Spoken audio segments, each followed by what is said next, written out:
This is a portrait of a man who spent most of his life enslaved. He's in a center of Islamic learning, and then boom, just like that, he becomes a captive of the slave trade. Shipped to North America, he was forced to work for over 40 years before he won his freedom. He was 60 years old. 60 years old, he becomes a free You're a slave man. until you're 60. And his life started anew then. His name was Mamadou Yarrow, and he was a Muslim. He said, "Man is no good unless his religion comes from the heart." Enslavers thought these people are without intelligence, without a soul. The assumption is that when they came, their gods died. But Yarrow's faith survived. He gives us a story of what it was like to gain freedom and then live after that and practice as a free person. I don't think we have any other story like that. That's what's so powerful about it. I'm one of 3 journalists following a trail. There was one of the founding fathers imagining Muslim Americans. Absolutely. Each of us examining a defining moment in American history. Strong words. Very powerful words. He wanted this mosque here Yes, in the U.S. they were all so proud of it. Tracing a legacy that's coming back into view. There's never been an America without Muslims. This is not a foreign story. It's a part of the American story.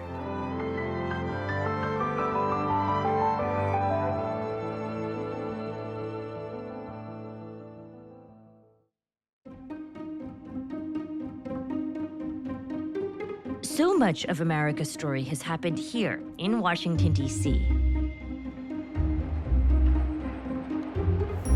It's part of the reason I work here.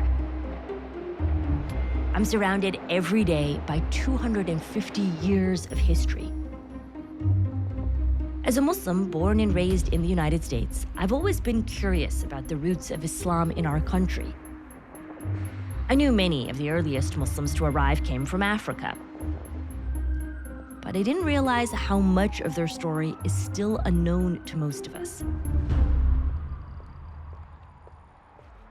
It appears as if between 10 to 15%, some say even 30% of the enslaved Africans came from Muslim parts of West Africa. Thousands of Muslims were enslaved in the Americas, including what became the United States. They were part of the social and cultural and economic development of the Americas for half a millennium. We know that some African Muslims left their names. They show up in plantation records and runaway slave ads. Others left their writings, many of them in Arabic. A few left their image.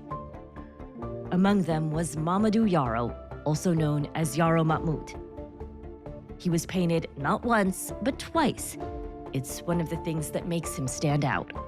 He gives us a story of what it was like to gain freedom and then live after that and practice as a free person. I don't think we have any other story like that.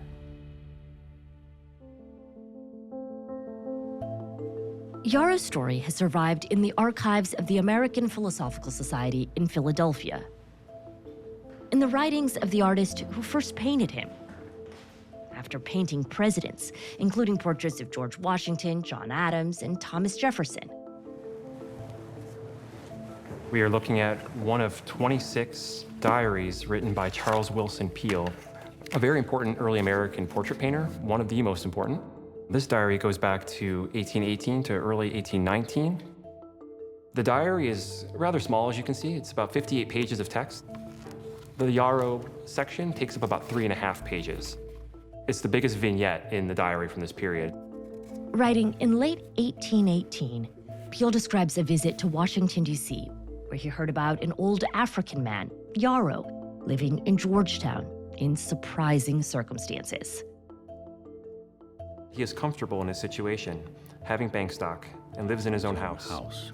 I shall be able to give a more particular account of him as I propose to make a portrait of him, should I have the opportunity of doing it.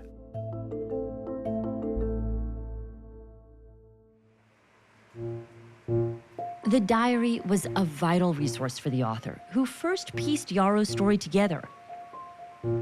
Drawing on Peale's account, and a wide variety of other sources, from census data to shipping records. I was here at this library many years ago, and I saw this painting by James Alexander Simpson, a local artist who painted it in 1822. Georgetown is a lily white community, and so to see a painting of a black man at this library was sort of unusual. That's what started the whole project.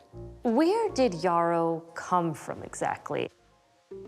We don't know for sure, but he was a Fulani Muslim, and the Fulani were moving from Mali into Senegal, Guinea, and other places in West Africa at the time.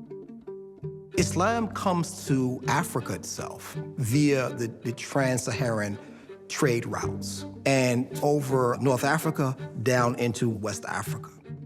Islam was implanted in Africa for over 1,000 years.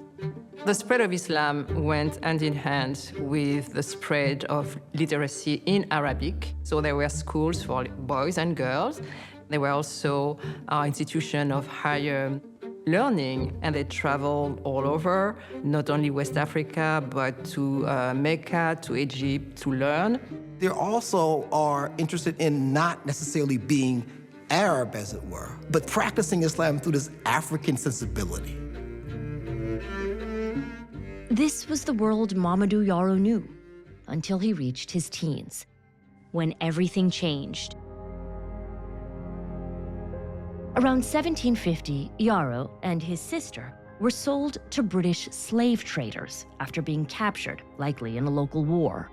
He's in a center of Islamic learning, and then boom, just like that, he becomes a captive of the slave trade. And he becomes one of the estimated 12.5 million people that from 1525 to about 1867 were taken from Africa to the New World.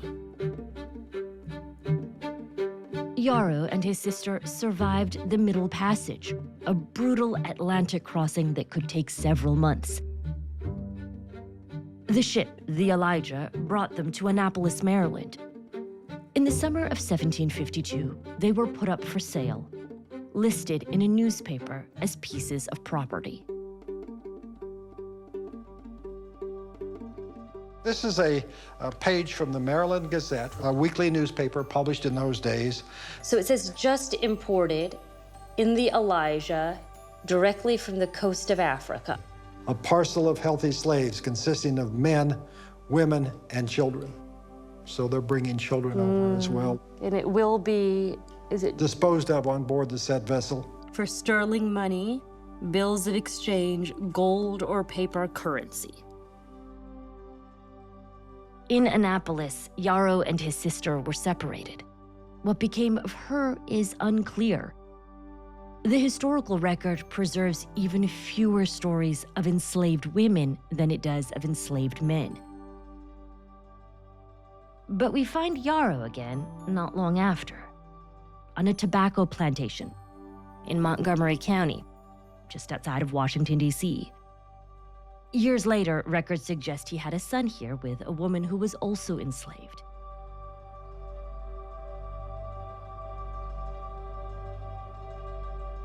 Around 1790, Yarrow's life changed again when his enslaver brought him to Georgetown. Today, it's one of Washington's most exclusive neighborhoods. Back then, it was a working port town on the banks of the Potomac River. How does he end up in Georgetown? He was originally purchased by one of Georgetown's most famous families, the Beale or Bells, Samuel, initially, who makes him his manservant, or might be a fancy name for a valet. I think he was smart enough to learn how to be around his enslaver. It's different if you're a field hand or you're in sort of doing other kinds of chores. That may have even helped to preserve him from not being broken down in certain kinds of ways, as others are in control in that way. In order to make money, the Bells or Beals like for him to be industrious. They also require that he give whatever he makes to them, but they give some of the money back. And so what type of work was Yarrow doing? He made charcoal. He had that technique. He sold baskets. He also made bricks. He commanded 1.5 times what a white brick maker could. In Georgetown, Yarrow joined a growing community of Black people, both enslaved and free. Many of them and their descendants are buried at Georgetown's Mount Zion Cemetery, established in the early 1800s. This graveyard gives us a glimpse into the type of community Yarrow was entering. Yeah, we don't want you to look at him in isolation. We want you to understand that there were people, a community of which he was part, that shared the same kinds of goals. And most of these would have been Black men, women, children Black who men, lived. and we have some who may have perhaps even known Yarrow, or certainly they knew of the kind of existence that he was living because they had lived it. And Yarrow himself, though, is not buried here. He is not right? buried He was here. buried As far in as we know, he is buried in his backyard. Haven't found him yet, Yeah. but we hope to one day if he is there. Yarrow spent the early 1790s working for his first enslaver's son, Brooke, while around him, the newly formed nation took shape, and Washington, D.C. was established as the nation's capital on the farmland next door. What happened to Yarrow next is recorded in Peale's diary. When Charles Willson Peale came to paint his portrait in 1819, he was so intrigued by Yarrow's story that he went to Margaret Beale, Brooke Beale's widow. She told him it was true. Early in the morning, went to see some of the family who had knowledge of him for many years, whose ancestors had purchased him from the ship that brought him from Africa. The widow Bell told me that Yarrow was always an industrious, hard-working man and had served them faithfully for many years. And her husband, intending to build a large house in Georgetown, told Yarrow if he would be very industrious in making the bricks for that house, that when he made all the bricks, that he would set him free.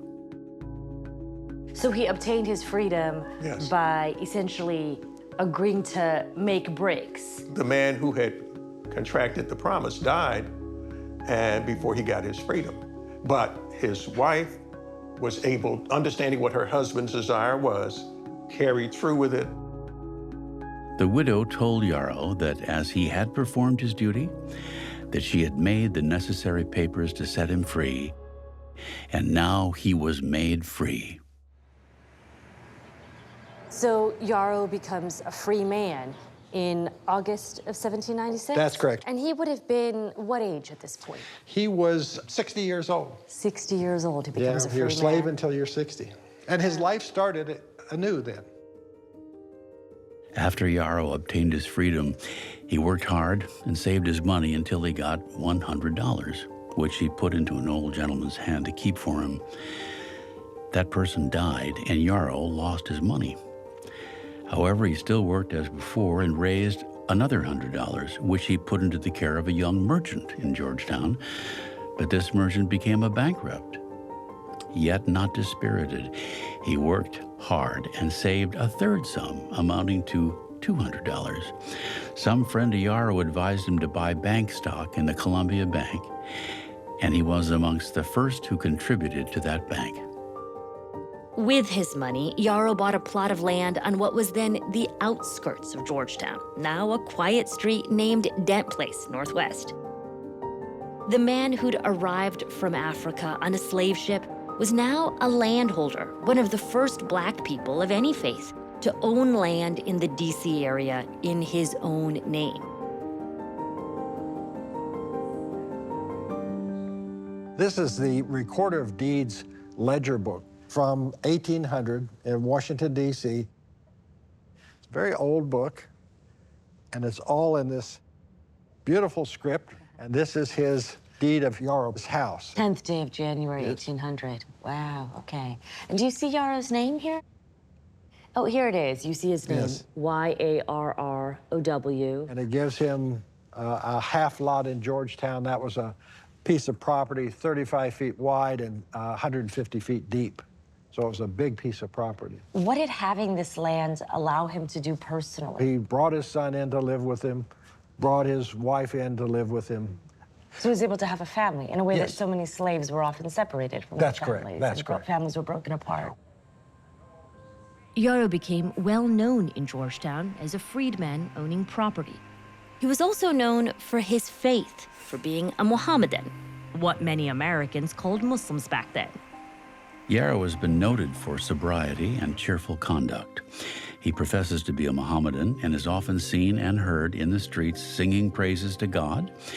And conversing with him, he said, "Man is no good unless his religion comes from the heart."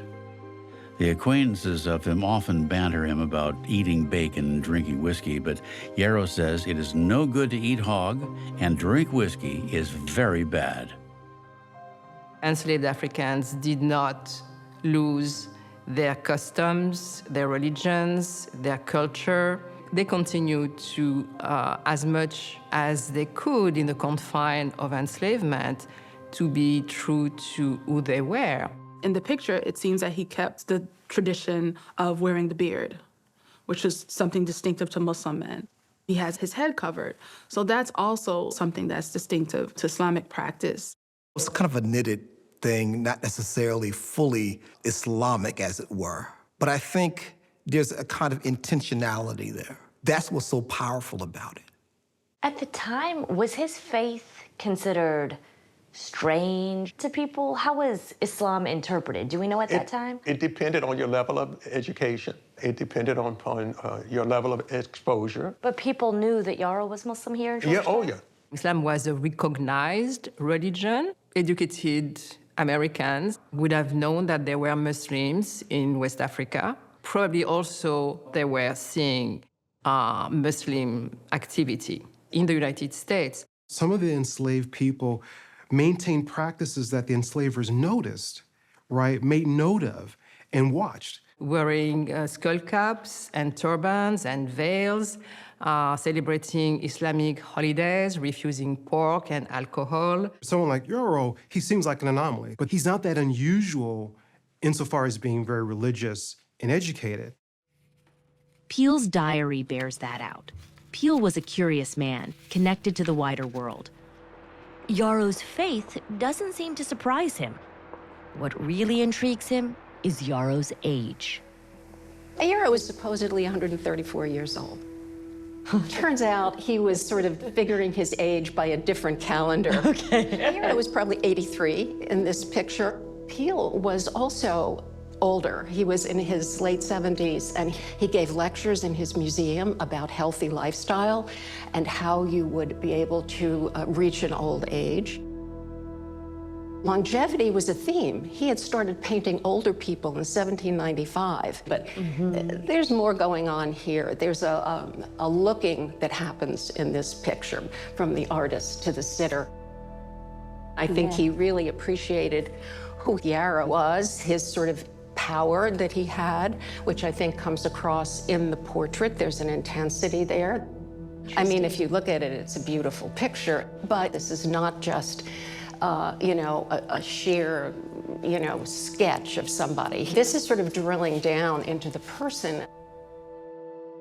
Charles Willson Peele talked about why he thinks that Yarrow had this kind of longevity, and he said it's because he believes that he wasn't drinking alcohol, that he was praying a lot. Peele was thinking about Yarrow as a Muslim enslaved man, right? And not just a Muslim enslaved man, but a devout Muslim.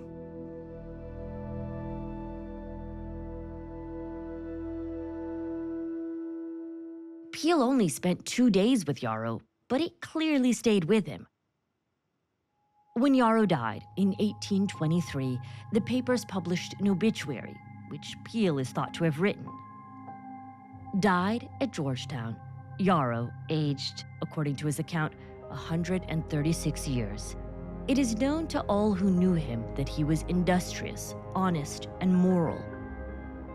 He was interred in the corner of his garden, the spot where he usually resorted to pray. When Yarrow dies, there are multiple obituaries of this. I counted so far 38 up and down the East Coast. Wow. of a man who was brought here as a slave. Right. Right? Right. Why was so much written about him, and why were there so many obituaries? Well, he was 140 years old. So they say. So that's newsworthy. Several years after Yarrow's death, his house was sold. His son Aquila appears in the 1830 census, living in Washington County, Maryland, about 45 miles northwest of Georgetown. Here, Aquila's wife worked as a midwife and was so popular, the community still bears the family name. But there's no evidence the family continued to practice Mamadou Yarrow's faith. After 1865, churches from the north really descended on the south, and there was this Christianization of people. I think that for Muslims were still living at the time, and their children and grandchildren, there was probably more of an effort to be integrated and be like everybody else. I would see this period as a deep tragedy to enslaved Africans. Enslavers who were writing history thought these people are without intelligence, without a soul. The assumption is that when they came, their gods died, and then they embraced Christianity. They did not acknowledge, did not name those traditions and those practices. And so we've spent the last, say, 50 years trying to undo that kind of historical undertaking and to really figure out who exactly were these people, because they were there, but we never really studied them, or their writings, or their traditions. In 2015, the rediscovery of Yarrow's story led archaeologists to Georgetown to excavate the site of Yarrow's house on Dent Place, following the lead in his obituary that he was buried in his backyard. His home wasn't on the site. There was an 1850s house that stood on the site that was destroyed by a hurricane. When we started the project in 2015, it was an empty lot with an extant in-ground pool. Significant redevelopment had removed most traces from Yarrow's time. There was no sign of Yarrow and little evidence of his life. Still, the dig created a unique opportunity. A chance to give Yarrow the Muslim funeral rites, the janazah prayer, he was unlikely to have received 200 years earlier. In 2015, the Imam of Masjid Muhammad in Washington, D.C., he led the janazah prayer for Yarrow in that same spot of the yard. And Masjid Muhammad is historically predominantly Black masjid, one of the oldest in Washington, D.C. So it's pretty profound that all these years later, that has some meaning even to the people there. And you led the prayers? Yes, I led the prayer. That was an honor for me. We did the janazah on the land, on his residence. We know it doesn't serve the official, but as a ceremonial to him, it would probably reach his soul. It was a beautiful event and a way to honor Yarrow and to shed light on Muslims, their history, and their history in America. We inherit his hopes, we inherit his dreams, and that's the connection that we feel for him. And this is the beauty of really what it means to be an American, really to embrace the excellence of the life that was here and that is here, and that shows who we are. Today, on Dent Place, a new house stands on the spot where Mamadou Yarrow once lived. But his presence is commemorated with a plaque. It's a powerful reminder of Yarrow and the tens of thousands of other Muslims already here at the nation's founding. A people whose history is still being written, whose stories are still coming to light.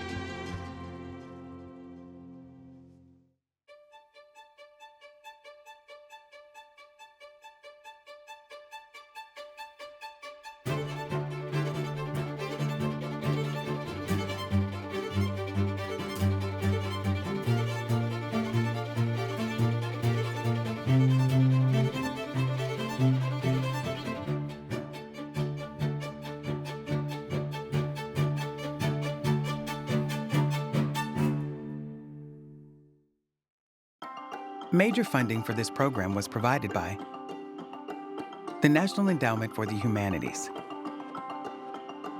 the Doris Duke Foundation,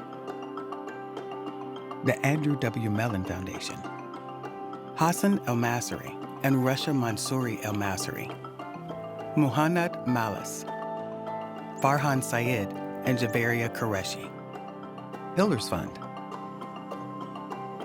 Munir and Elena Moon, Stern Salam Banking, a division of Stearns Bank. Additional support for this programming was provided by the following individuals and institutions, and others. A complete list is available from PBS, and by viewers like you. Thank you.